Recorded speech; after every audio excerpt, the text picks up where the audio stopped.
ఈరోజు నాకు గిరిగన్ hair style చేయమని అపాయింట్‌మెంట్ వచ్చింది. దానికి సంబంధించిన సామాన్ల కోసం ఈ స్టోర్‌కి వచ్చానండి. గిర్గియన్ అంటే రమదాన్ స్టార్ట్ అయిన 15 రోజులకి ఈ పండగ జరుపుకుంటారు. ఇది పిల్లల పండగ. చాక్లెట్స్ ఇచ్చిపుచ్చుకుంటారు. చాక్లెట్స్ పండగ అని చెప్పొచ్చు. చూడండి ఇవి మొత్తము ఈ పండగకి సంబంధించిన ఐటెమ్సే. సంవత్సరం ఒక ట్రెండీ మోడల్స్‌తో ఐటెమ్స్ వస్తున్నాయి. ఈ అమ్మాయికే అండి నేను చేయబోయే హెయిర్ స్టైలు.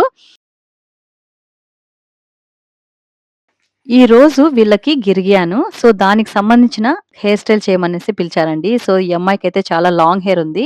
ఈ లాంగ్ హెయిర్‌ని ఇప్పుడు నేను ఆ హెయిర్ స్టైల్ చేయబోతున్నానండి. ఇలా కర్ల్స్ అయితే చేయాలి మొత్తము ఫస్ట్. ఇంత లాంగ్ హెయిర్ చేయాలంటే ఏమైనా కష్టమే. ఈజీగా 1 అవర్ అయితే పడతది. ఎందుకంటే అంత లాంగ్ ఉందనమాట ఈ పాపది. సో, ఇదేనండి నేను చేసిన హెయిర్ స్టైలు. హెయిర్ స్టైల్‌తో పాటు హెన్నా గూడా పెట్టాను. సో, ఎలా ఉందో కామెంట్ సెక్షన్‌లో కామెంట్ చేయండి. అలాగే మరిన్ని వీడియోస్ కోసం తప్పకుండా సబ్స్క్రైబ్ చేసుకోండి. జై హింద్.